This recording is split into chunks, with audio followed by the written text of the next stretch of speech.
जय हिंद दोस्तों। आज हम आप लोग को बिहार में जो जातीय आधारित जनगणना हो रहा है उसके फायदे एवं नुकसान के बारे में बताएंगे एवं किस आधार पे जातीय आधारित जनगणना होना चाहिए इसके बारे में बताएंगे एवं केंद्र सरकार द्वारा 2011 में आर्थिक जातीय आधार पे जो जनगणना हुआ है उसका रिपोर्ट देने से क्यों मना कर दिया एवं डेमोग्राफी क्या होता है एवं एसएससी एवं विभिन्न प्रतियोगी परीक्षा में इससे पूछे जाने वाले प्रश्न के बारे में बताएंगे। आइए समझते हैं। बिहार में जातीय आधारित जनगणना का बेसिकली मतलब है कि बिहार के लोगों को जाति पता किया जाए और उसका जनगणना किया जाए। जाति आधारित जनगणना होनी चाहिए, ये अच्छी बात है, लेकिन किन मापदंडों पे होना चाहिए बात ये है। आइए समझते हैं किस आधार पे जनगणना होना चाहिए। जनगणना समानता के आधार पे होना चाहिए। समानता स्थापित करने के लिए होना चाहिए। इससे ये पता चलेगा कि कानून और योजना बनाने में कितना आसानी हो रहा है। लालू प्रसाद यादव जी जातीय आधारित जनगणना का रिपोर्ट पहले भी मांग चुके हैं। जब कांग्रेस विपक्ष में थे उस टाइम भी जातीय आधारित जनगणना का रिपोर्ट मांगे थे, परंतु केंद्र सरकार ने इस रिपोर्ट को उजागर करने से मना कर दिया ताकि इसे पता चल जाता कि कितने परसेंट राजपूत, यादव, ब्राह्मण, भूमियार इत्यादि हैं। पर केंद्र सरकार ने हमेशा इस रिपोर्ट को देने से इनकार कर दिया। आइए समझते हैं रिपोर्ट देने से इनकार क्यों किया। इससे समानता का भाव पता चलता है। रिजर्वेशन विभिन्न कम्युनिटी को सही से मिल रहा है या नहीं इसका पता चलता। समाज के विभिन्न वर्ग सही से प्रोग्रेस कर रहे हैं या नहीं इसका पता चलता। केंद्र सरकार ने इसी कारण से रिपोर्ट देने से मना कर दिया ताकि जातीय आधारित डाटा बाहर ना आ सके। लेकिन केंद्र सरकार ने ये कहा था कि जो भी राज्य अगर जातीय आधारित जनगणना करना चाहते हैं वो स्वयं कर सकते हैं। इसी वजह से बिहार ने शुरू किया और बाकी के भी विभिन्न राज्य ये करने का सोच रहे हैं। आइए समझते हैं डेमोग्राफी क्या है। डेमोग्राफी से क्या पता चलता है। बेसिकली पॉपुलेशन, जनसंख्या के अध्ययन को हम लोग डेमोग्राफी कहते हैं।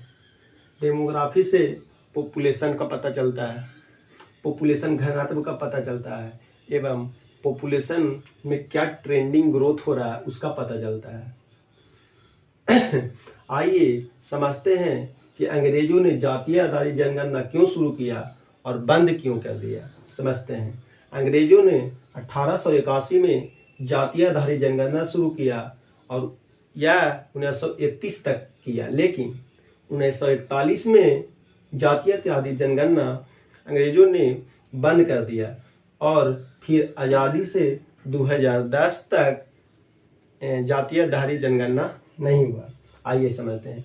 अंग्रेजों का कहना था कि अगर भारत में शासन करना है तो एक साथ नहीं होना होगा, उन लोगों में डिफरेंसेस पैदा करें, यानी फुट डालो और राज करो का नीति लगाएं। इसीलिए उन्होंने जाति आधारित जनगणना को 1941 में बंद कर दिया। आइए समझते हैं केंद्र सरकार ने क्यों जातीय आधारित डाटा को लीक नहीं किया। बेसिकली केंद्र सरकार का कहना था कि लोग बहुत से बहुत 10-20 जातियों के बारे में जानते हैं, लेकिन जब 2011 में जातियों का जब जनगणना हुआ तो 46 लाख भिन्न भिन्न जाति निकले, जो बहुत ही बड़े पैमाने पे था। रिकॉर्ड किया तो पता चला कि लोग कास्ट में भी सब कास्ट डाल दिए। कास्ट और सब कास्ट थोड़ा अलग चीज होता है। कास्ट से थोड़ा सा नीचे उसी का क्षेत्र में सब कास्ट होता है। जैसे कोई जाति राजपूत है तो कास्ट हुआ, और राजपूत में ही कोई उसी में कोई गोत्र होता है, उसी को सब कास्ट कहते हैं। कुछ ऐड कर दिया। आइए समझते हैं। जाति से मतभेद होता है और एक दूसरे जाति से मतभेद होता है एक दूसरे में, वही जाति प्रथा से दूर रहना चाहता है कि देश के अंदर एट्रोसिटीज ना हो।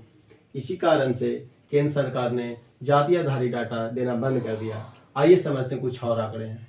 जातियों का आंकड़ा निकालने पर रिजर्वेशन की मांग बढ़ेगी, लोग सड़कों पर आएंगे। अगर सरकार को आरक्षण ही देना है तो आर्थिक आधार पर दे। जातीय आधारित जनगणना के लिए संविधान में भी कोई चर्चा नहीं है। आइए समझते हैं। एसएससी और यूपीएससी के एग्जाम में आपको जनगणना से 2-3 तरह का क्वेश्चन पूछ सकता है। सबसे पहले दशकीय जनगणना कब हुआ था? 1881 में। भारत में जातीय आधारित जनगणना आखिरी बार कब हुआ था? 2011 में। भारत में जातीय आधारित जनगणना अंग्रेजों के काल में कब हुआ था? 1931 में। अगर आप लोग को ये वीडियो अच्छा लगता है तो ज़्यादा से ज़्यादा शेयर करें एवं ये जातीय आधारित जनगणना बहुत ही चर्चित टॉपिक है, आपको किसी भी एग्जाम में पूछ सकता है, खास करके बीपीएससी मेंस में और यूपीएससी के मेंस में और एसएससी में आपको ये ऑब्जेक्टिव पे टाइप में ये पूछ देंगे। जय हिंद।